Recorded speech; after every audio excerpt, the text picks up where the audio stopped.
जब मैं कॉलेज से वापस आई तो शाम का वक्त हो चुका था। गली के नुक्कड़ पर खेलते बच्चे और धूप के आखिरी टुकड़े जैसा दिखता ये रोज का नजारा था। इसमें कुछ भी खास नहीं था, लेकिन घर में कदम रखते ही वही जानी पहचानी आवाज सुनाई दी। सिलाई मशीन की आवाज, वही जो मैं बरसों से सुनती आ रही थी। मैं चुपचाप अंदर दाखिल हुई, बैग सोफे पर रखा और दबे पांव उस कमरे में गई जहां माँ हमेशा बैठी होती थी। आज भी वही मंजर था। वो फर्श पर बैठी कपड़े सिल रही थी। उनका हाथ लगातार सिलाई मशीन के हैंडल पर चल रहा था और बगल में धागों का डिब्बा रखा था, जिसमें कई रंगों के धागे थे, जैसे कि मेरे मन के संघर्ष की कहानी सुना रहे हों। मैं उनके पीछे जाकर धीरे से अपने दोनों हाथ उनके गले के पास डाल दिए। वो चौंक गईं और मुस्कुरा दी। माँ, हर वक्त यही कपड़े, यही मशीन? मैंने उनके गाल पर प्यार करते हुए कहा। पापा की पेंशन आती है, गुजारा तो हो जाता है ना, फिर क्यों इतनी मेहनत करती हो? उन्होंने सिलाई रोककर गर्दन मोड़ी, मेरी तरफ ऐसे देखा जैसे सब कुछ जानती हूँ। लेकिन फिर भी मैं पूछ रही हूँ। ये सब तुम्हारे लिए है मेरी बच्ची, उन्होंने प्यार से कहा। तुम्हारी शादी के दहेज के लिए? मैंने उनके चेहरे की तरफ ध्यान से देखा। वो मुस्कुरा रही थी, मगर उनकी आंखों में थकान की परछाइयां साफ दिखाई दे रही थी। उनके होंठ हिल रहे थे, लेकिन साथ ही वो खांस भी रही थी। वही पुरानी सी खांसी जो अब बहुत जिद्दी होती जा रही थी। माँ, छोड़ दो ये सब, आराम करो, आपकी तबीयत भी ठीक नहीं लग रही है। मैंने उनके हाथ से कपड़ा लेकर एक तरफ रख दिया। नहीं बेटा, अभी तो बहुत पैसा जमा करना है, उन्होंने एक लम्हे को रुककर कहा। वैसे भी काफी पैसा जमा हो भी गया है, कम से कम 20-25 लाख तो हो गए होंगे बैंक में। ये सुनते ही मैं हैरान रह गई। कभी उन्होंने मेरे सामने ये बात नहीं की थी। ये सुनकर दिल जैसे थम सा गया। मैंने सिर्फ इतना कहा, इतना पैसा अकेले कैसे? थोड़ा थोड़ा करके, बरसों की मेहनत है ये। मैंने किसी को नहीं बताया, बस तुम्हारे लिए है। मैंने उनके घुटनों पर सिर रख दिया। माँ, आपने मेरे लिए इतनी मेहनत की, कौन करेगा? अगर माँ करे तो कौन? उनके लहजे में मजबूती थी। तुम्हें पता है ना, तुम जैसी माँ सबको नहीं मिलती, मैंने धीरे से कहा। वह हंसने लगी। तो क्या हुआ? अगर पापा की पेंशन है, घर है, पर अच्छे रिश्ते वाले तो सब कुछ देखते हैं। सिर्फ सादगी नहीं, जेवर, फ्रिज, टीवी, बेड, सब चाहिए होता है। और तुम तो मेरी राजकुमारी हो। तुम्हारी शादी राजकुमारी की तरह होगी। मैंने उनकी आंखों में चमक देखी। शायद वो किसी ऐसे सपने को हकीकत में देख रही थी जो मेरे लिए अभी देखना भी बहुत दूर था। मैं उनकी गोद में सिर रखकर लेट गई। वो मेरे बाल सहलाती रहीं। सिलाई मशीन अब खामोश हो चुकी थी, पर कमरे में जो सुकून था वो उस मशीन की आवाज से कहीं ज्यादा गहरा और प्यार भरा था। माँ, अगर कभी कुछ ना हुआ तो? मैंने धीरे से पूछा। कुछ ना होगा तब होगा। मैंने जो सोच रखा है वो पूरा होकर रहेगा। उनकी खांसी फिर से शुरू हो गई। वो उठकर पानी पीने लगी तो मैं जल्दी से गिलास पकड़ लाई। चलो डॉक्टर के पास चलते हैं, वो कहने लगी। नहीं, ये पुरानी खांसी है, ठीक हो जाएगी, तुम इतनी फिक्र मत किया करो। मैं कुछ नहीं बोली, बस उन्हें देखती रही। उनकी पतली सी हड्डियों पर ढीला ढाला सूट, हाथों में सिलाई मशीन के निशान और आंखों में बस एक सपना जो मेरी खुशी का था।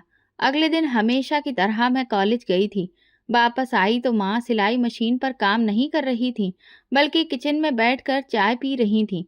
मुझे देखकर उनके चेहरे पर एक अलग सी खुशी दिखाई दी। आज बहुत खुश लग रही हो माँ, मैं बैठते हुए बोली। उन्होंने चाय का कप मेज पर रखा और धीरे से बोली, आज रिश्ते वाली आई थी। एक लड़के वालों ने तुम्हारी तस्वीर देखी है, उन्हें तुम पसंद आ गई हो। मैंने हैरानी से पूछा, आपने मेरी तस्वीर कब दे दी? कभी कभी खुद भी तो कुछ करना होता है एक माँ को। मैंने तुम्हें बताया नहीं था, लेकिन कुछ दिन पहले रिश्ते वाली को तुम्हारी तस्वीर दे दी थी। उसने कल शाम को लड़के वालों को दिखाई। कैसे लोग हैं, क्या काम करते हैं? मैं थोड़ा जोश में आ गई। लड़का प्राइवेट कंपनी में इंजीनियर है, घर भी उनका अपना है। बस कल आकर तुम्हें देखना चाहते हैं। माँ, आपने मुझे बताया नहीं, मैं थोड़ी नाराजगी से बोली। बता देती तो तुम परेशान हो जाती। मैं चाहती थी कि सब कुछ खामोशी से हो, बिना किसी दबाव के। मैं खामोश हो गई। अंदर कहीं न कहीं एक उलझन ने घेर कर रख लिया था, और साथ ही ये डर भी, जैसे ये सब कुछ अचानक हो रहा था। अगली सुबह माँ ने मुझसे कहा, बेटा तुम कॉलेज से जल्दी आ जाना, कल वाले रिश्ते वालों ने फोन किया है, वो अब आना चाहते हैं। मैंने उन्हें शाम का वक्त दे दिया है। मैंने हाँ में सिर हिलाया। कॉलेज से आते वक्त मेरे कदम जरा तेज थे। दिल में हल्की सी गर्माहट भी थी। घर पहुंची तो दरवाजा खुला हुआ था। मैंने देखा कि माँ ने घर काफी अच्छे से सजाया हुआ था। मैंने माँ से कहा, ये सब? वो कहने लगी, मैं तुम्हारे लिए सब कुछ बेहतर करना चाहती हूँ।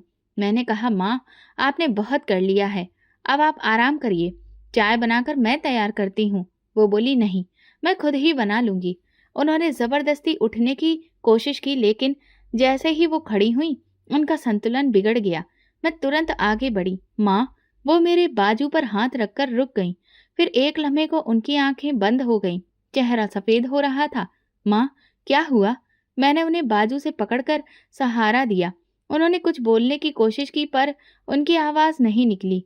फिर अचानक वो मेरी बाहों में गिर गई। माँ, माँ, आंखें खोलो। मेरा दिल जैसे गले में अटक गया था। मैंने तुरंत मोबाइल उठाया और पड़ोसी को फोन किया।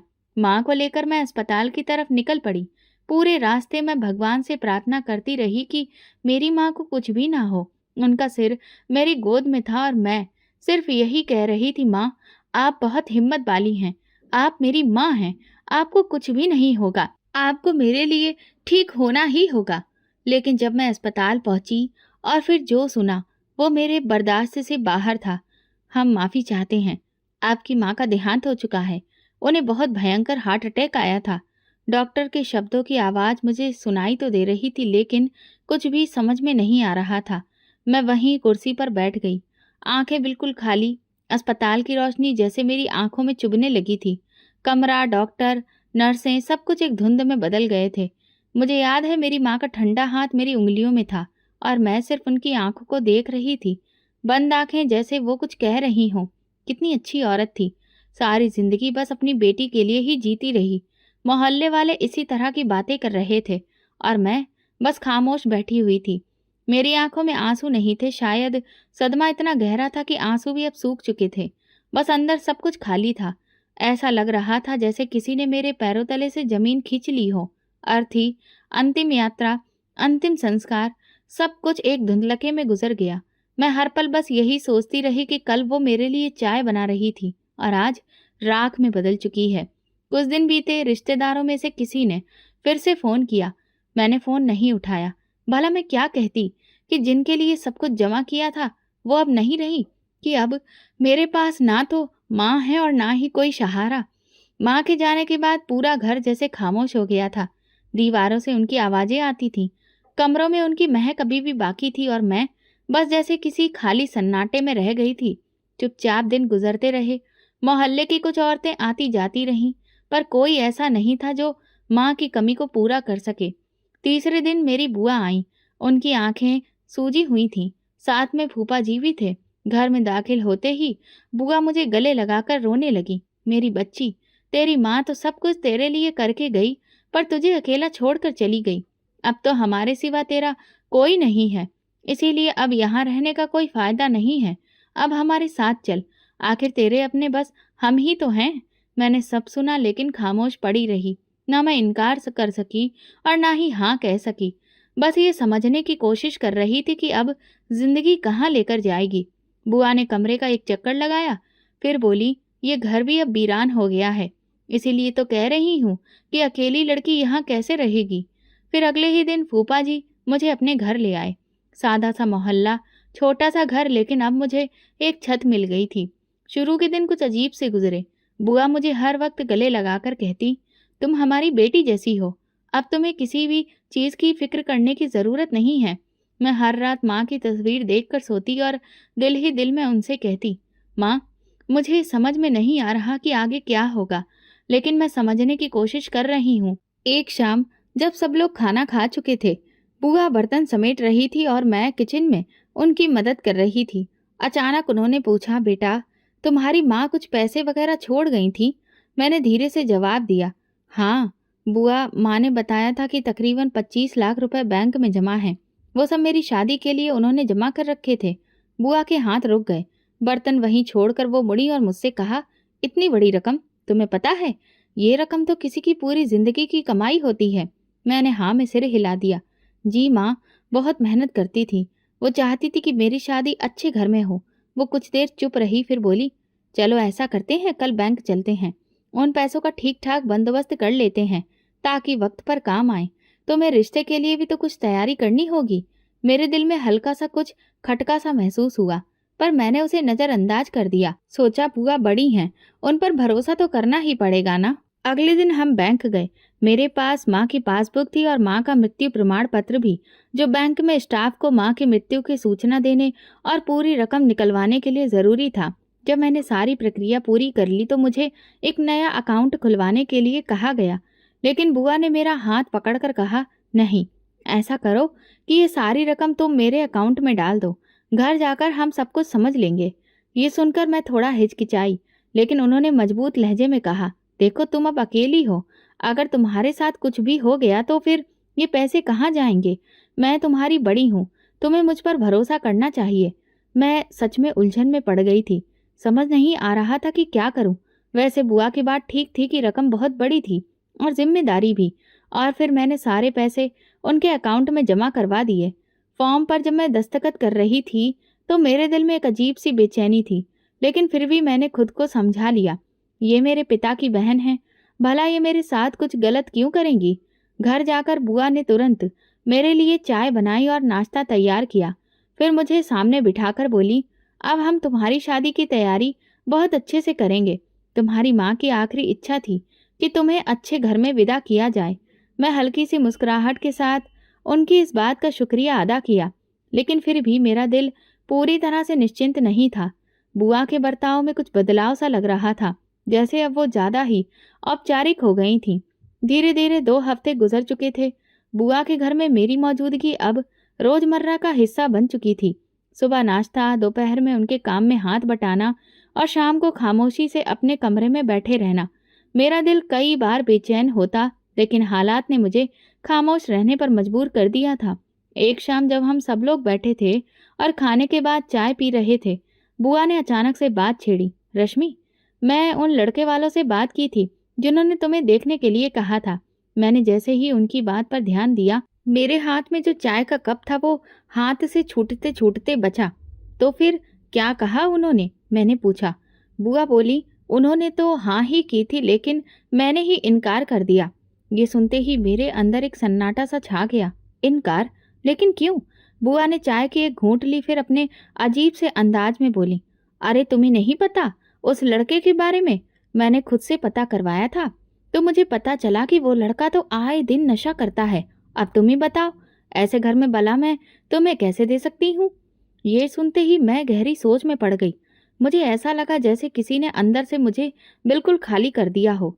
वो लड़का जिसकी तस्वीर माँ ने बड़े ही फक्र से देखी थी, जिसकी नौकरी, पढ़ाई और शराफत की बात खुद माँ ने की थी, अब अचानक से वो शराबी निकल आया। क्या आपने खुद देखा था? मैंने बुआ से पूछा। उन्होंने मुझे घूर कर देखा। तुम्हें हम पर भरोसा नहीं है क्या? नहीं बुआ, ऐसी बात नहीं है, बस माँ ही तो कह रही थी कि वो लोग बहुत अच्छे हैं। बुआ का लहजा एकदम सख्त हो गया। तुम्हारी माँ अब इस दुनिया में नहीं है। अब तुम्हारा फैसला हम करेंगे। हम जो बेहतर समझेंगे वही होगा। तुम्हें अभी बहुत कुछ सीखना है। मैं चुप हो गई। दिल में एक कसक सी उठी, लेकिन जुबान बंद रही। अगले दिन मैंने रोज की तरह सारे घर के काम निपटाए। झाड़ू, बर्तन, कपड़े, सब कुछ जैसे अब मेरी जिम्मेदारी बन गया था। शाम को फूफा जी आए तो मैंने सुना वो बुआ से धीमी आवाज में कह रहे थे, तुमने पैसे अपने अकाउंट में जमा करवा लिए हैं? अब क्या सोचा है लड़की के बारे में? बुआ की आवाज साफ सुनाई दी, अभी कुछ नहीं, अभी तो बहुत काम बाकी है। वो जब खुद पूछेगी तब देखेंगे। ये सुनते ही मेरे कदम जैसे जमीन में धंस गए। यानी बात मेरी हो रही थी और मेरे लिए फैसले भी खामोशी से लिए जा रहे थे। रात को जब सब लोग सोने चले गए तो मैं छत पर जाकर बैठ गई। नीचे शहर का शोर सुनाई दे रहा था, लेकिन मेरे अंदर एक सन्नाटा था जो हर गुजरते दिन के साथ गहरा होता जा रहा था। मैंने अपनी डायरी निकाली और लिखा, माँ, आज पहली बार लगा जैसे मेरे अपने फैसले मेरे हाथों से फिसल रहे हैं। मैंने चुपचाप सब कुछ उनके हवाले कर दिया, आपके पैसे, आपका सपना, सब कुछ। और माँ, मैं अब बस एक तमाशाई बन गई हूँ। अगले दिन बुआ ने मुझे साथ में बाजार चलने को कहा। हमें थोड़ी बहुत खरीदारी करनी थी। बुआ ने अपने लिए नए सूट लिए। जब मैंने कहा कि मेरे लिए भी कुछ लेना है तो उन्होंने साफ कह दिया, अभी तुम्हारी शादी की तारीख थोड़ी तय हुई है, इसलिए फिजूल खर्ची की क्या जरूरत है। मैं चुप हो गई। वापसी पर वो बैंक के पास से गुजरी तो बोली, पैसे तो सुरक्षित हैं, फिक्र मत करो, तुम्हें ज़रूरत पड़ेगी तो बताना। मैंने पलट कर नहीं देखा और ना ही कोई जवाब दिया। कुछ दिनों के बाद शाम के वक्त फूफा फिर आए। मैं उस वक्त किचन में चाय बना रही थी जब उनकी आवाज़ सुनाई दी। इस लड़की को मैंने सारा दिन घर में काम करते देखा है, कब तक ये इस तरह यहाँ रहेगी? तुम इसके लिए कोई रिश्ता क्यों नहीं देखती? बुआ ने हंसते हुए जवाब दिया, ये कोई आसान काम थोड़ी है, अभी तो इसका दिमाग भी बहुत कुछ सीखने वाला है। और वैसे भी इतने लड़के थोड़ी ना है जो हर हफ्ते कोई ना कोई मिल जाए। चाय कप में डालते वक्त मेरे हाथ कांपने लगे। मैंने खुद को संभाला और ट्रे में चाय रखकर उनके सामने रख दी। फूफा जी ने मुझे देखा, कुछ बोलने के लिए होंठ खोले, लेकिन फिर चुप हो गए। शायद उनकी जुबान साथ नहीं दे रही थी। सुबह जब मेरी आंख खुली तो आंगन में पानी बहने की आवाज़ सुनाई दी। नींद में डूबी आंखें किसी और ही धुन में थीं, लेकिन नींद तुरंत टूट गई। जैसे ही बुआ की आवाज़ सुनाई दी, अगर उठ गई हो तो बर्तन धो लो, कल रात के भी रह गए थे। मैंने आंखें मसली, दुपट्टा डाला और चुपचाप किचन में चली गई। वहां देखा तो बर्तनों का अंबार मेरा इंतजार कर रहा था। कल के खाने के बाद सब लोग सोने चले गए थे। मैं भी थकान से चूर थी, लेकिन आज उन सबका हिसाब बराबर किया जा रहा था। काम खत्म होते ही आंगन की सफाई करने का हुक्म मिला, फिर कपड़ों की धुलाई। बुआ कहने लगी, नौकरानी ने तो मेरी नाक में दम कर रखा था, इसीलिए मैंने उसे नौकरी से निकाल दिया। वैसे भी छोटा सा घर है, तुम तो सारा काम कर ही लेती हो। मैं हर काम चुपचाप करती। दिन में कॉलेज जाती, शाम को वापस आकर वही रूटीन, वही जिम्मेदारियां।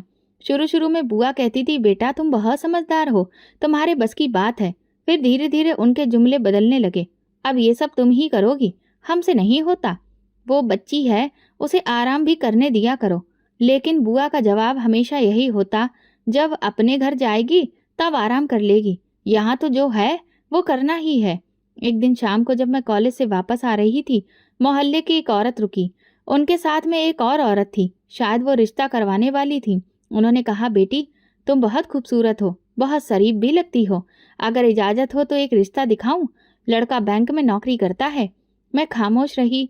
फिर उस औरत ने खुद ही कहा, चलो ठीक है, हम तुम्हारी बुआ से बात कर लेंगे। शाम को वे लोग आए। बुआ ने उन्हें बिठाया, चाय पिलाई, उनकी पूरी बात सुनी और फिर साफ इनकार कर दिया। हमें अभी शादी की फिक्र नहीं है, अभी तो हमारी बच्ची छोटी है। मैं कमरे से सब कुछ सुन रही थी। जब वे लोग चले गए तो मैंने हिम्मत करके पूछा, बुआ आपने उन्हें इनकार क्यों कर दिया? बुआ ने कहा, ये क्या तुम्हारा काम है पूछने का? हम जानते हैं कि कब क्या करना है। रिश्ता कोई सब्जी नहीं होती जो रोज कोई आके देखे। मैं चुप हो गई। अगले दिन फिर किसी ने बुआ से मेरे बारे में बात की, लेकिन जवाब वही था, हमें नहीं करनी अपनी भतीजी की शादी, ये सबके बस की बात नहीं है। ये बात दिल में चुभती जरूर थी, लेकिन मेरी जुबान बंद थी। इनकार की वजह कभी मेरी उम्र, कभी मेरी पढ़ाई, कभी मेरे लिए अच्छे रिश्ते का इंतजार बताया जा रहा था। हालांकि दिल कहता था कि वजह कुछ और ही है। अक्सर मैं खुद से सवाल करती, क्या वो मेरा ख्याल रख रही हैं या फिर बस वक्त गुजार रही हैं? लेकिन जवाब हमेशा धुंधला होता। एक दिन जब मैं बाजार से सौदा लेकर आई तो अंदर से आवाज आई, सच कहूँ तो बड़ी काम की है, सुबह से शाम तक सब कुछ कर देती है। हम तो ऐसी ही नौकरानी की तलाश कर रहे थे, बड़े नसीब वाले हैं जो बैठे बिठाए ऐसी नौकरानी मिल गई। भला किसे फ्री में ऐसी नौकरानी नहीं चाहिए? मेरे कदम रुक गए, कानों में शोर होने लगा। वो शायद अपने किसी रिश्तेदार से फोन पर बात कर रही थी। मैं अंदर गई और चुपचाप सारी चीजें रखकर बाहर आ गई। मेरी खूबसूरती, मेरी मेहनती होना, जो कभी माँ की आंखों की चमक था, अब मेरे लिए बोझ बन गया था। लोग देखते, बात करते, बुआ इनकार कर देती। कुछ लोग तो बार बार आते, लेकिन हर बार जवाब एक ही होता। फूफा की खामोशी अब खटकने लगी थी। वो कुछ कहते नहीं थे, लेकिन बहुत कुछ कहना चाहते थे। शायद सब समझते थे, लेकिन कुछ कह नहीं सकते थे। जब मेरा बीए पूरा हुआ तो दिल में जैसे एक हलचल सी मच गई। मैंने खुद से कहा, अब तो वक्त आ गया है। माँ का सपना, उनकी मेहनत, सब याद आया। हर बार जब भी आईने में खुद को देखा, लगता जैसे कि वक्त रुक नहीं रहा था। उम्र भी अपनी रफ्तार से चल रही थी। हर महीने के साथ रिश्ते भी जैसे महंगे होते जा रहे थे। हर दिन के साथ जैसे दिल में एक नया एहसास जागता। शाम का वक्त था, मैं कपड़े सुखाने के बाद आंगन में बुआ के पास जा बैठी। कुछ देर वो आंखें बंद किए लेटी रहीं, फिर मैंने धीरे से कहा, बुआ, मेरा भी कोर्स पूरा हो गया है। उन्होंने सर हिलाया। अच्छा है, भगवान तुम्हें और तरक्की दे। मैंने अपनी बात जारी रखी। बुआ, मैं चाहती हूँ कि मेरी शादी की बात हो। रिश्ते तो कहीं कहीं से आए, लेकिन बात आगे नहीं बढ़ती। अचानक उनके चेहरे पर तेवर आ गए, जैसे उन्हें कोई नापसंद बात सुनाई दे गई हो। कैसी बेशरम हो तुम, वो बोली। अपने मुंह से कह रही हो कि मेरी शादी करवा दो। जमाना बदल गया है क्या? लड़कियां खुद अपने रिश्ते मांगती हैं। मैं एकदम से चुप हो गई। दिल की धड़कन जैसे रुक सी गई थी। लेकिन बुआ का लेक्चर जारी रहा। हमारे वक्त पर तो लड़कियां आंख उठाकर भी कुछ नहीं कहती थी। और तुम, पढ़ाई लिखाई कर लेने का मतलब ये नहीं होता कि जुबान चलने लगे। मैंने धीरे से सिर झुका लिया। कुछ लम्हों बाद मैंने हिम्मत की। बुआ, माँ ने मेरे लिए पैसे जमा किए थे। वो काफी रकम थी जिससे शादी पूरी हो सकती है। अगर थोड़ी कोशिश की जाए तो सब कुछ हो सकता है। बुआ की आंखों में एकदम से चमक आई, लेकिन उनके होठों पर सख्ती अभी भी कायम थी। कौन से पैसे? कहाँ हैं पैसे? मेरे पास तो कुछ भी नहीं है। मैं हक्का बक्का रह गई। बुआ, वही 25 लाख रुपए जो आपके अकाउंट में जमा कराए गए थे बैंक से। उन्होंने मुझे बीच में ही रोक दिया। 3 साल से खा रही हो, पहन रही हो, पढ़ रही हो, वो सब जमीन से उगा था क्या? ये सब उन्हीं पैसों से था। अब वो खत्म हो गए। मैं बेयकीनी से उन्हें देखती रह गई। 25 लाख रुपए खत्म? तो क्या समझा था? 3 साल की रोटी, तुम्हारे कपड़े, कॉलेज की फीस, इलाज, दवा, सब कुछ मुफ्त में मिल रहा था। तुम्हारे पापा का घर भी तो हमने देखा है। हमारा भी अधिकार है उसमें। मैंने अपना दिल थाम लिया। सब कुछ धुंधला सा हो गया था। मैं कुछ कहना चाहती थी, लेकिन आवाज नहीं निकली। मैं जानती थी कि वो रकम अभी तक बैंक में है। उसका खर्च ऐसा था ही नहीं कि यूं खत्म हो जाता। पर बात रकम की नहीं, भरोसे की थी। जब इंसान बोझ बन जाता है तो सब कुछ बदल जाता है। रात को कमरे में जाकर मैंने माँ की साड़ी निकाली। उस साड़ी में बहुत सारे सपने लिपटे थे। वही साड़ी जिसे माँ मेरे दहेज की चीजों के साथ रखना चाहती थी। मैंने उसे गोद में रखा और चुपचाप बैठ गई। दरवाजे के बाहर से आवाज आई, ये लड़की बहुत तेज हो गई है। आजकल जुबान भी इसकी बहुत चलती है। बुआ शायद फूफा से बात कर रही थी। उनकी आवाज में अब वो मिठास नहीं थी जो शुरू में हुआ करती थी। उसे लगता है कि हमने उसके पैसे हड़प लिए हैं। वो भूल गई है कि हमने उसे अपने पास रखा है। फूफा कुछ भी नहीं बोले, या शायद बोले हों, पर मेरे हक में अब सिर्फ खामोशी ही बाकी थी। अगली सुबह घर के काम के दौरान मैंने उनकी बातों पर ध्यान देना छोड़ दिया। किचन में बर्तन धोती रही। हाथ अपने आप चलते रहे, लेकिन दिमाग एक एक हिसाब जोड़ रहा था। कौन सा दिन था जब मैंने उन पर भरोसा किया, और कौन सा दिन है जब उस भरोसे की कीमत चुका रही हूँ। दोपहर में एक और रिश्ता आया। इस बार वो लोग खुद आए थे। फूफा के जानने वालों के रिश्तेदार थे। मुझे देखकर उनके चेहरे खिल गए। मैं उन्हें पसंद भी आ गई थी। लेकिन जवाब वही था, अभी हम शादी नहीं करना चाहते। मैंने पहली बार अंदर ही अंदर खुद से सवाल किया, क्या सपने सिर्फ तब तक खूबसूरत होते हैं जब तक वो हकीकत ना बन जाएं? शाम को मैं छत पर बैठी थी। नीचे गली में बच्चों का शोर था। दूर कहीं आरती की आवाज आ रही थी। आसमान पर कुछ बादल तैर रहे थे। माँ की वो बात याद आई, तुम्हारी शादी राजकुमारी की तरह होगी। मैंने आसमान की तरफ देखा। कहाँ राजकुमारी और कहाँ ये हाल। अब तो सपने भी बोझ बन चुके थे, और उन बोझों का वजन इतना भारी था कि मेरी कमर झुकने लगी थी। मैंने दिल में फैसला किया, अगर ये सब कुछ ऐसे ही चलता रहा तो अब मुझे खुद ही कोई ना कोई रास्ता निकालना होगा। ये खामोशी और ज्यादा बर्दाश्त नहीं हो सकती। सपने अगर बोझ बन जाएं तो या तो उन्हें पूरा करना पड़ता है या फिर दफन। पिछले कुछ दिनों से मेरे मन में सिर्फ एक ही बात चल रही थी, क्या वो सब सच था जो बुआ ने कहा?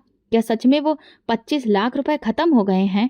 क्या माँ की बरसों की मेहनत यूं ही 3 साल में मिट्टी हो गई? मेरे सवाल बढ़ते जा रहे थे।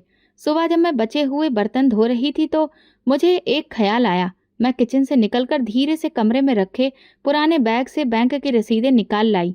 वे वही रसीदें थीं जिन पर मेरे दस्तखत थे और जिनमें साफ साफ लिखा था कि पैसे बुआ के अकाउंट में जमा हुए थे। मैंने पूरी शाम उन रसीदों को दोबारा पढ़ा। रकम, तारीख, दस्तखत, सब कुछ साफ था। दिल में एक बात और साफ होती जा रही थी, सच छुपाया गया है, और अगर मैं अभी भी खामोश रही तो सब कुछ जाता रहेगा। अगले दिन नाश्ते के बाद जब बुआ आंगन में चाय पी रही थी, मैंने उनके सामने वो रसीदें रख दी। बुआ ये देखिए, आपने खुद मेरे सामने बैंक में ये रसीद ली थी। इतनी रकम 3 साल में खत्म नहीं हो सकती। बुआ ने एक नज़र रसीदों पर डाली, फिर दांत पीसते हुए बोली, और ये रसीदें साबित करती ही क्या हैं? ये तो पुरानी बात है। अब कुछ भी नहीं बचा। कैसे नहीं बचा? मैंने कहा, मैंने हिसाब लगाया है। साल भर में इतने पैसे किसी के खाने पीने में खत्म नहीं होते। बुआ ने चाय रख दी और सीधी होकर बैठ गई। तुम्हारा मतलब है कि हम झूठ बोल रहे हैं? हमने तुम्हें पाला पोसा, छत दी, खाना दिया, पढ़ाया, और अब तुम हमें हिसाब दे रही हो? मैंने धीमे लहजे में कहा, बुआ मैं सिर्फ सच जानना चाहती हूँ। ये पैसे मेरी माँ ने मेरी शादी के लिए रखे थे। उन्होंने गुस्से से मेज पर हाथ मारा। तुम्हारी माँ तो चली गई, अब हम हैं, और हम जो चाहेंगे वही होगा। पैसे थे लेकिन खत्म हो गए, और अब बात भी खत्म। मैं अपनी जगह से उठकर बोली, ना वो घर मेरा रहा और ना ये पैसे। फिर मुझे यहाँ पर क्यों रखा है? सिर्फ काम करवाने के लिए? बुआ की आंखों में जैसे शोले भड़क उठे। उन्होंने आगे बढ़कर मेरे गाल पर जोर का थप्पड़ मारा। तुम जैसी नमक हराम लड़कियां ही बड़ी होकर जवान दराजी करती हैं। हमने तुम्हारे सिर पर साया रखा और तुम हमें ही कटघरे में खड़ा कर रही हो। मेरी आंखों के सामने धुंध छा गई थी, लेकिन मैं पीछे नहीं हटी। आपने मुझे अपने सिर पर नहीं बल्कि गुलाम बनाकर रखा है। माँ की अमानत को आपने अपना हक समझ लिया है। ये सुनकर वो और भी ज्यादा भड़क गई। दूसरा थप्पड़ उससे भी ज्यादा जोर का पड़ा था।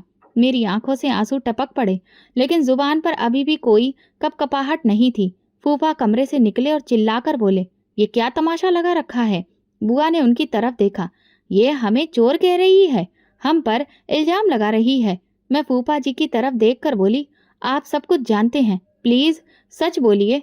फूफा जी कुछ लम्हे चुप रहे, फिर बेजारी से बोले, देखो जो होना था हो गया, अब बात बढ़ाने का कोई फायदा नहीं। उनकी बात सुनकर मुझे ऐसा लगा जैसे किसी ने मुझे जमीन पर पटक दिया हो। जिसे मैं अपनी आखिरी उम्मीद समझ रही थी, वो भी उनके साथ ही खड़ा था। मैं कमरे में वापस चली आई। आंखों से बहते आंसू थमने का नाम नहीं ले रहे थे। रात भर नींद नहीं आई। हर पल वही लम्हा याद आता रहा जब मैंने उन लोगों पर सादगी से भरोसा किया था, जब बैंक में खड़ी होकर मैंने पैसे उनके अकाउंट में जमा करवाए थे, जब उन्होंने मेरी माँ के सपनों का वास्ता देकर कहा था, बेटी हम तुम्हारी शादी करेंगे। अब वो सब एक झूठ लग रहा था।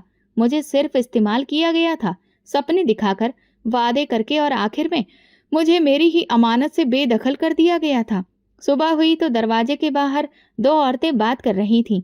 एक ने कहा, सुना है लड़की ने बदतमीजी की है, अब इसे निकाल ही देना चाहिए। मैं अंदर से सुन रही थी और दरवाजा बंद कर लिया। सोच लिया था अब मैं खामोश नहीं रहूंगी। ये सब कुछ अब और नहीं झेलूंगी। अपनी माँ की कुर्बानियों को मिट्टी में नहीं मिलने दूंगी। मैंने शीशे में अपना चेहरा देखा। एक तरफ थप्पड़ का निशान था, लेकिन उसके नीचे मेरी आंखों में एक नई रोशनी थी। फैसला हो चुका था। अब मैं लड़ूंगी, अपने लिए, अपनी माँ के सपनों के लिए। सुबह के वक्त घर में अजीब सी खामोशी थी, जैसे सब कुछ रुक गया हो। मैं कमरे में बैठी थी। कागजात और रसीदें मेरे सामने बिखरी थी। मैंने फैसला कर लिया था, अब उन पैसों का हिसाब लेना है। मैं अपने अधिकार से पीछे नहीं हटूंगी। कुछ देर बाद बुआ अंदर आई। हाथ में पानी का गिलास था, लेकिन चेहरा सख्त। अब क्या चाहती हो तुम? उन्होंने दरवाजे पर खड़े होकर पूछा। अपना अधिकार, और कुछ नहीं। जो पैसे माँ ने मेरे लिए रखे थे, उनका हिसाब। मैंने सर उठाकर उनकी आंखों में देखा। बहुत बोलने लगी हो। हमारे ही घर में रहकर हमें आंखें दिखा रही हो। हमने तुम्हें पाला पोसा और तुम बदले में हमें चोर बना रही हो। मैंने जवाब में कहा, मैंने सिर्फ वो मांगा है जो मेरा है, और अगर ये गलत है तो फिर जो आपने किया वो क्या है? वो आगे बढ़ी और गुस्से से मेरी कलाई पकड़कर बोली, चल निकल यहाँ से, बहुत हो गया। हमने तेरा बोझ काफी उठा लिया, अब हमें तुझे और नहीं सहना है। मैंने अपनी कलाई छुड़वाने की कोशिश की। बुआ ये ज्यादती है। मैं कहीं नहीं जा रही जब तक मेरे पैसे वापस नहीं होते। तभी बाहर से फूफा जी की आवाज आई, निकालो इसको, हम यहाँ कोई अनाथालय नहीं चला रहे हैं। बुआ ने मेरे कमरे का सामान समेटना शुरू कर दिया। कुछ कपड़े और किताबें एक बैग में डाल दी, और जैसे मेरा सब कुछ मेरे वजूद से अलग कर दिया गया। ये तेरा सब कुछ है ना, ले जा इसे भी। हमने जो दिया वो वापस नहीं देंगे। बुआ ने दरवाजा खोला और मुझे बाजू से पकड़कर आंगन तक घसीट कर ले आई। हम पर इल्जाम लगाने से पहले अपने गिरेबान में झांक ले। आजकल की लड़कियां सिर्फ जुबान चलाती हैं। हमने मोहल्ले भर में इज्जत कमाई है। तू एक लावारिस लड़की है और इसे खराब नहीं कर सकती। बुआ ने दरवाजा खोला और एक जोरदार धक्के से मुझे बाहर निकाल दिया। जा, जैसे आई थी वैसे चली जा। हमें न अब तेरी शक्ल देखनी है न सवाल सुनने हैं। मैं सड़क पर गिर गई। एक एक करके दरवाजे खुलने लगे। मोहल्ले की औरतें खिड़कियों से झांकने लगी। क्या हुआ? अरे सुना है कि लड़की का चरित्र ठीक नहीं था। अपनी ही बुआ पर इल्जाम लगा रही थी। हमें तो पहले ही शक था। इतनी खूबसूरत होकर भी खामोश रहती थी। कुछ न कुछ गड़बड़ जरूर थी। मैंने जमीन से बैग उठाया और आंखों में आंसू छुपाते हुए आगे चलने लगी। लोगों की नजरें मेरे पीछे थीं। बातें आसपास हो रही थीं। कहाँ जा रही है अब? अब माँ भी नहीं है और रिश्तेदार भी परेशान करेंगे। अब क्या करेगी? मेरे कदम खुद ब खुद चल रहे थे। मैं नहीं जानती थी कि कहाँ जा रही हूँ। गली से निकलकर सड़क पर आ गई। गाड़ियां गुजर रही थीं। लोग अपने अपने कामों में व्यस्त थे, लेकिन मेरी दुनिया जैसे रुक गई थी। मैं एक बेंच पर बैठ गई, बैग साथ में रखा और दिल जोर जोर से धड़क रहा था। सिर्फ एक सवाल था, अब कहाँ जाऊं? शाम होने लगी, आसमान में अंधेरा छाने लगा और मेरा दिल डर से भरने लगा। मैंने चारों तरफ देखा, हर चेहरा अजनबी लगा। मेरी जेब में बस कुछ रुपए ही थे, जो पिछले महीने की फीस से बच गए थे। लेकिन ये पैसे कब तक चलते और मैं कहाँ ले जाती? बेंच पर बैठी मैं एक औरत को देख रही थी, जो कुछ लम्हे पहले ही मेरे सामने आकर रुकी थी। उसके कपड़े मैले थे, चेहरा झुर्रियों से भरा हुआ और आंखों में एक अजीब सी चमक थी। उसने मेरे सामने रोटी रखी और खुद भी जमीन पर बैठ गई। बेटी, ये दुनिया कुछ नहीं देती उन लोगों को जो बस रोते रहते हैं। जो उठते हैं वही अपना हिस्सा खुद खींच लेते हैं। मैंने सिर झुकाया और आंखों से आंसू रुक नहीं रहे थे। कुछ बताएगी? तेरे चेहरे पर जो दुख है वो मैंने कई बार देखा है। बोल, शायद कोई रास्ता निकल आए। मैं रुक रुक कर कहना शुरू किया। पहले सिर्फ इतना कहा कि माँ नहीं रही, फिर धीरे धीरे सब कुछ बोल दिया। किस तरह माँ ने पैसे जोड़े, कैसे बुआ ने वादे किए और फिर धक्के देकर निकाल दिया। मैं कुछ देर बोलती रही, वो सुनती रही। उसकी आंखों में हमदर्दी थी, लेकिन कोई दिखावे की नमी नहीं। वो जैसे हर शब्द अंदर उतारती जा रही थी। तो माँ की अमानत लेकर घर से निकल गई है, वो भी अपने ही रिश्तेदारों के हाथों, उसने धीमे लहजे में कहा। और मैंने सिर हिलाया। वो कुछ देर खामोश रही, फिर अपने दुपट्टे से एक मोबाइल निकाला। मुझे हैरत हुई कि एक भिखारिन के हाथ में फोन। उसने तेजी से एक नंबर मिलाया और कोने में जाकर बात करने लगी। मैंने सुनने की कोशिश नहीं की, बस उसे देखती रही। कुछ मिनट बाद वो वापस आई। तेरा इंतजाम हो गया है, उसने मुझे देखा। लेकिन अब जो करना है वो तुझे ही करना है। अगर खुद पर भरोसा है तो दरवाजे खुलते देर नहीं लगती। मैं हक्का बक्का उसे देख रही थी। कल सुबह कुछ लोग आएंगे, तू बस हिम्मत मत हारना। मैं कुछ बोल न सकी, सिर्फ हाँ में सिर हिला दिया। मेरी आंखों में पहली बार एक अजीब सी रोशनी उतरने लगी थी, जैसे किसी ने धुएं भरे आईने को साफ कर दिया हो। अगली सुबह सूरज कुछ देर से निकला, या शायद मुझे ऐसा लगा कि ये रात ही लंबी थी। सुबह उठकर बैग समेटा तो वो औरत गायब थी। सिर्फ एक कागज छोड़ गई थी, जिसमें कुछ शब्द लिखे थे। खुद को कभी कमजोर मत समझना। तेरे अंदर जो आग है वो पहाड़ को भी पिघला सकती है। दोपहर के करीब 2 लेडी पुलिस ऑफिसर्स वहां पहुंची। साधारण कपड़ों में थीं, लेकिन उनके चेहरे पर जो विश्वास था वो मुझे चौंका गया।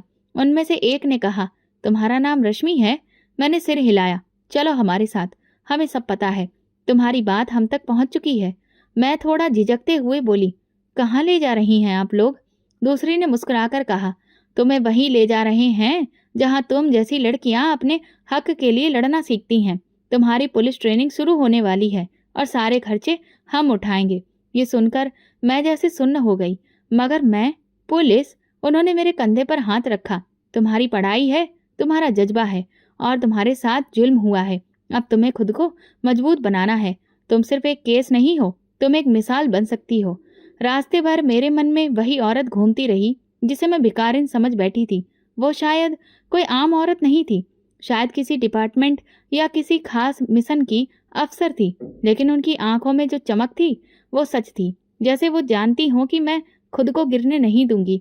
हम पुलिस ट्रेनिंग सेंटर पहुंचे, जहां एक छोटा सा कैंप था। वहां कुछ और लड़कियां भी मौजूद थीं। उन सब की अपनी अपनी कहानी थी। किसी को उनके बाप ने निकाल दिया था, तो किसी को उसके पति ने छोड़ दिया था, और किसी की माँ को ससुराल वालों ने मार दिया था। मैंने वहां सीखा कि कमजोर वो नहीं होते जिनके पास कुछ भी नहीं होता, बल्कि कमजोर वो होते हैं जो लड़ना छोड़ देते हैं। उस रात मैंने अपनी डायरी में पहली बार कुछ लिखा। माँ, आज किसी ने मेरी माँ बनने की कोशिश की। उस औरत ने मेरे अंदर की वो रोशनी जगा दी जो मैं खुद ही भूल गई थी। अगर मैं कुछ बन गई तो सिर्फ इसलिए कि किसी ने मुझे भिखारी नहीं एक इंसान समझा। मेरी ट्रेनिंग की शुरुआत हुई। दिन लंबे थे, दिन थक जाता था, लेकिन फिर भी एक सुकून था। मैं जानती थी कि ये सफ़र आसान नहीं है लेकिन बहुत ज़रूरी है। अब मैं किसी पर बोझ नहीं थी। अब मैं खुद एक नई बुनियाद रख रही थी और कहीं न कहीं उस औरत से मिलने के बाद और ज़्यादा मजबूत होती जा रही थी। भगवान अनाथों के सिर पर हाथ रखता है, बस हिम्मत नहीं हारना। ट्रेनिंग का पहला दिन शुरू हुआ तो मुझे पहली बार एहसास हुआ कि असली सफ़र तो अब शुरू हुआ है। सुबह 4 बजे की शुरुआत, गहरे अंधेरे में लाइन में खड़े चेहरे और सख्त लहजे में दिए गए आदेश। हर लम्हा एक परीक्षा था। शरीर के साथ साथ दिमाग भी लगातार आजमाइशों में था। इंस्पेक्टर सानिया जो हमारी कोच थीं, पहली बार सामने आई तो उनकी आंखों में जो शक्ति थी वो उनके शब्दों से ज़्यादा साफ झलक रही थी। यहाँ जज्बात लेकर नहीं आए हो, उन्होंने कहा। यहाँ सिर्फ अनुशासन, हिम्मत और सहनशीलता ही तुम्हारे काम आएगी। अगर ये 3 चीजें नहीं है तो बाहर का रास्ता सामने है। मैंने उनकी बात सुनी और आंखें नीचे रख ली, लेकिन दिल में कुछ और ही चल रहा था। माँ का चेहरा, वो 25 लाख रुपए, वो सिलाई मशीन और बुआ की चीखने चिल्लाने की आवाजें, सब एक साथ मन में घूम रहे थे। पहली बार मैं 2 किलोमीटर की दौड़ थी। गर्मी में सांसें टूट रही थी, पसीना आंखों में चुभ रहा था, लेकिन मैंने हार नहीं मानी। साथ वाली लड़की नीचे गिर गई, उसकी सांस फूल गई, लेकिन मैंने अपने कदम धीमे नहीं होने दिए। मैंने दिल में एक ही बात ठान ली, माँ मैं आपका सपना हूँ और मुझे पीछे नहीं हटना। दिन भर की कठिनाइयों के बाद जब रात को बिस्तर पर लेटती थी तो शरीर दर्द कर रहा होता था, लेकिन नींद नहीं आती थी। मैंने चुपके से वो तस्वीर निकाली जो मैं अपने साथ लाई थी। माँ, आपने जो मेरे लिए सोचा है वो सब मैं अपने हाथों से हासिल करूंगी। कुछ लड़कियां मुझे अजीब नजरों से देखती थीं। उन्हें पता चल चुका था कि मैं कहाँ से आई हूँ। कुछ मुझसे दूरी बनाए रखती तो कुछ तंज कसती थीं, लेकिन मैंने कभी किसी की तरफ पलट कर नहीं देखा, क्योंकि मैं सिर्फ अपने रास्ते पर थी। एक दिन शारीरिक सहनशीलता की परीक्षा हुई। रेत के मैदान में 2 घंटे का मार्च, वो भी बिना किसी सुरक्षा के। मेरे घुटनों पर जख्म आ गए, लेकिन मैंने सर से कुछ भी नहीं कहा। हेड ने कहा, जो हार मानते हैं वो नाकाम हैं, लेकिन जो अपने दर्द से सीखते हैं वही कामयाब होते हैं। मैंने खुद से कहा, मेरा दर्द मेरी कमजोरी नहीं है, बल्कि मेरा हथियार है। ट्रेनिंग के दौरान एक दिन इंस्पेक्टर सानिया ने मुझे ऑफिस में बुलाया और कहा, रश्मि, तुम्हारे अंदर कुछ अलग है, कुछ ऐसा जो हर किसी में नहीं होता। मैंने नजरें नीचे कर ली और बस इतना कहा, मेरी माँ ने सपने देखे थे और मुझे उन्हें पूरा करना है। वो बोली, तो याद रखो, अब तुम पीछे नहीं जा सकती। तुम्हारे रास्ते अब सिर्फ आगे हैं, और अगर तुमने हार मानी तो सिर्फ खुद को नहीं, उन सबको मायूस करोगी जो तुम्हें मिसाल मानकर जीने का हौसला रखते हैं। उनकी बातें मेरे दिल में उतर गईं। उस रात पहली बार मैंने अपनी डायरी में सिर्फ एक बात लिखी, अब मैं रुकूंगी नहीं। ट्रेनिंग के आखिरी हफ्ते में एक फिजिकल टेस्ट हुआ। वही दौड़, वजन के साथ रुकावटों को पार करना और टारगेट शूटिंग। मेरे ग्रुप की सबसे तेज लड़की हेमा थी। वो कहती थी, रश्मि, तुम तो बिल्कुल कोई फिल्मी कैरेक्टर लगती हो, और मैं बस मुस्कुरा देती थी। मेरी फिल्म का इंसाफ अभी बाकी है। वो हंसती और कहती, अच्छा तो फिर विलन कौन है? मैं कहती, वो जो रूप लेकर दूसरों के सपनों को खत्म करते हैं। फिर आखिरी दिन आया। हम सब लाइन में खड़े थे। वर्दी हाथ में दी गई। जब मैंने पहली बार खाकी रंग की पुलिस यूनिफॉर्म पहनी तो एक पल के लिए माँ का चेहरा मेरी आंखों के सामने आ गया। वही फक्र भरी आंखें, वही चमक। इंस्पेक्टर सानिया ने मुझे बैच लगाया और कहा, बधाई हो, अब तुम सिर्फ रश्मि नहीं, ऑफिसर रश्मि हो। पूरी ट्रेनिंग आंखों के सामने घूम गई। वो रातें, वो धक्के, वो औरत जिसे मैं बेकार समझ बैठी थी, वो बेंच, सब कुछ। मैंने दिल में सिर्फ एक बात कही, माँ, अब आपकी बेटी अपने पैरों पर खड़ी हो गई है, मजबूत, आत्मविश्वास से भरी और आपके सपनों को पहचान देने वाली। जब मैंने पहली बार थाने की दहलीज पर कदम रखा तो दिल में एक अजीब सी हलचल थी। ये वही रश्मि थी जो कभी सड़क के किनारे मदद के लिए बैठी थी, लेकिन अब हर कदम में एक भरोसा था। हर सांस के साथ मन में बस एक ही बात चल रही थी, अब मैं कभी किसी की बेटी को रोने नहीं दूंगी। पहले कुछ दिनों में मुझे जमीनी फील्ड ड्यूटी की जिम्मेदारियां सौंपी गईं। एक रोज जब एक जमीन पर धोखाधड़ी का केस सामने आया तो मुझे खुद अपने साथ बिताए हुए वो पल याद आ गए। लोगों का भरोसा तोड़ना, किसी की मजबूरी का इस्तेमाल करना और उसे खामोशी से बर्दाश्त करने पर मजबूर करना, ये सब सिर्फ कहानियों में नहीं होता।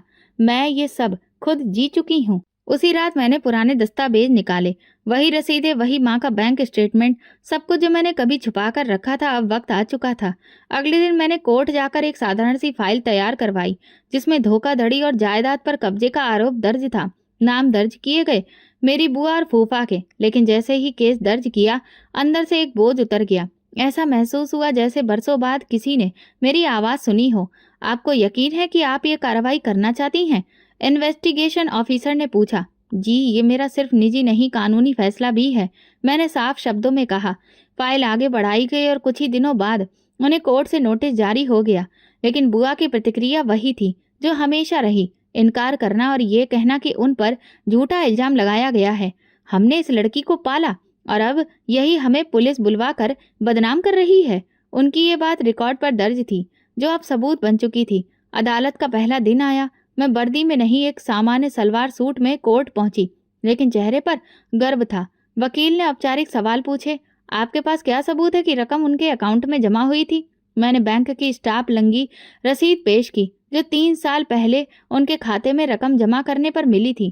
क्या आपके पास कोई प्रमाण है कि ये घर आपके पिता की कमाई से बना था?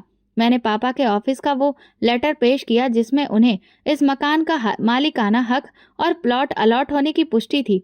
जज ने फाइल बंद करते हुए कहा, सबूत स्पष्ट और विश्वसनीय हैं। अदालत इस मामले में निर्णय सुरक्षित रखती है। कुछ दिनों बाद फैसला आया। मुझे मेरे पिता के मकान का कानूनी हक और साथ ही 25 लाख रुपए का हर्जाना लौटाने का आदेश दिया गया। ये सुनकर मेरा दिल रुक सा गया। ये वही पल था जिसके लिए मैंने खुद को दोबारा जोड़ा था। कोर्ट से बाहर निकलते वक्त बुआ ने मेरी ओर देखा। उनकी आंखों में अब वो पुराना गुरूर नहीं था। फूफा भी खामोश खड़े थे। मैं बस उनके पास से गुजरती हुई इतना बोली, ये बदला नहीं, अधिकार था जो आपने मुझसे छीना था, वो आज कानून ने मुझे लौटा दिया है।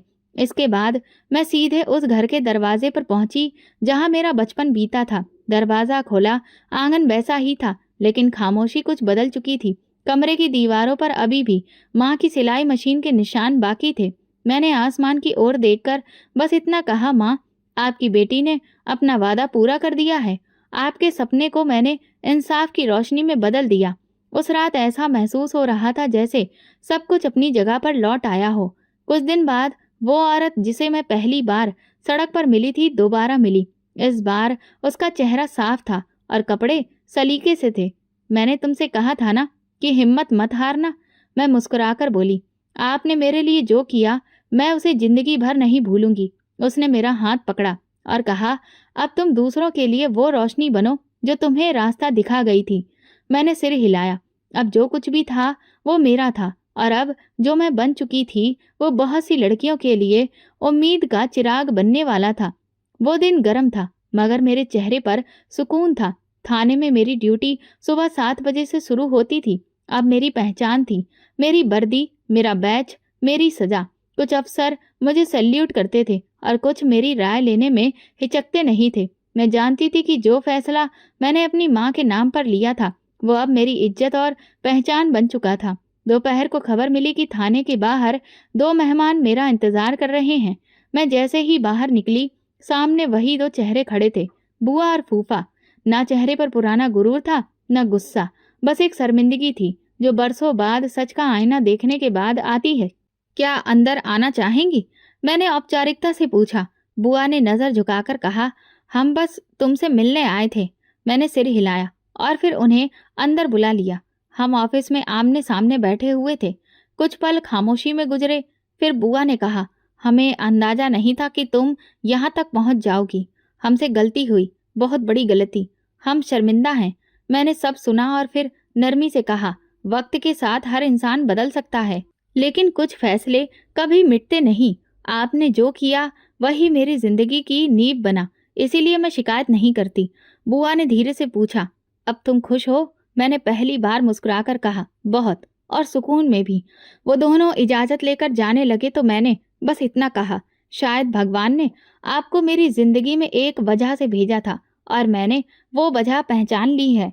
अगले हफ्ते मेरी एक केस पर मीटिंग थी। वापसी पर रास्ते में डिप्टी इंस्पेक्टर ने हमारी पास वाली सीट पर बैठे हुए एक अफसर की ओर इशारा करते हुए कहा, इंस्पेक्टर नमन, ये रश्मि है, हमारी बेहतरीन ऑफिसर्स में से एक। नमन ने हल्के मुस्कान के साथ हेलो कहा। मैंने भी मुस्कुराकर जवाब दिया। मुलाकात मामूली थी, लेकिन उन दिनों वही मामूली बातें ही बदलाव की शुरुआत कर रही थी। कुछ महीने गुजरे। काम के दौरान हम कई बार एक ही जगह पर तैनात रहे। नमन थोड़ा कम बोलता था, लेकिन जब वो बोलता था तो उसके शब्दों में गहराई होती थी। एक दिन इंस्पेक्टर सानिया ने मजाक में कहा, रश्मि, तुम और नमन एक टीम में बहुत अच्छे लगते हो। मैं हंस पड़ी। हम दोनों ज्यादा बोलने वालों में से नहीं थे। शायद इसीलिए वक्त के साथ बातें बढ़ती बनती गईं। नमन ने अपनी जिंदगी के किस्से सुनाए और मैंने अपनी। एक दिन उसने संजीदगी से कहा, तुम जैसी लड़की जो जमीन से उठकर आसमान तक पहुंची है, अगर तुम साथ हो तो जिंदगी की हर मुश्किल आसान हो सकती है। मैंने कुछ नहीं कहा, बस माँ की तस्वीर को देखकर खुद से ये सवाल किया, माँ क्या आप यही चाहती थीं? जवाब दिल से आया, वो जो तुम्हें इज्जत दे वही तुम्हारे काबिल है। कुछ महीने बाद हमारी शादी सादगी से हुई। हमारे कुछ साथी अफसर और कुछ करीबी लोग शादी में शामिल हुए। न कोई दिखावा, न कोई कीमती जेवर, बस दो बराबर के लोग जिन्होंने एक दूसरे की आंखों में सच्चाई देखी। शादी के बाद मैंने माँ की तस्वीर हाथ में लेकर कहा, माँ, मैंने आपका सपना पूरा किया। मैं किसी के सहारे से नहीं बल्कि अपने कदमों पर चलकर ये मुकाम पा पाई हूँ जहाँ आप मुझे देखना चाहती थी। कुछ दिनों बाद मैंने वो घर पूरी तरह से अच्छे से रेनोवेट करवाया जो कभी मेरे बचपन का हिस्सा था। पुरानी दीवारों को रंग करवाया, सिलाई मशीन को वैसे ही एक कोने में रखा जैसी वो माँ के समय में थी। हर सुबह जब भी वर्दी पहनकर निकलती तो मेरे दिल में ये जज्बा होता कि ये नौकरी सिर्फ मेरे जीवन को चलाने का एक हिस्सा नहीं बल्कि मेरी पहचान है। मैं हर उस लड़की के लिए खड़ी थी जो कभी अनाथ हुई, बेसहारा हुई या किसी ने उसके सपनों को चुराया। आज अगर कोई कहता कि ये वही लड़की है जिसे उसके रिश्तेदारों ने धक्का दिया था, तो मैं मुस्कुराकर देखती। आज मैं वही धक्के किसी और को खाने नहीं देती। रात को डायरी के पन्नों पर मैंने लिखा, मैं अनाथ हूँ लेकिन बेसहारा नहीं। भगवान मेरे साथ है, मेरी माँ का आशीर्वाद मेरे साथ है। कहानी भले ही पूरी नहीं हुई थी, लेकिन सपनों को उड़ान मिल चुकी थी और हर सुबह मेरी कलम से एक नई कहानी लिखी जा रही थी। ये कहानी हमें सिखाती है कि अगर नीयत सच्ची हो, माँ का आशीर्वाद साथ हो और भगवान आपके लिए रास्ता बनाता चले, तो वो आपको कभी भी गिरने नहीं देगा। तो दोस्तों, अगर आपको हमारी ये कहानी पसंद आई हो तो प्लीज़ कमेंट करके ज़रूर बताएं। वीडियो को लाइक करें और ज़्यादा से ज़्यादा शेयर करें। अगर आप चैनल पर नए हैं तो सब्सक्राइब जरूर करें और नोटिफिकेशन बेल दबाएं ताकि अगली अपडेट सबसे पहले आपको मिले।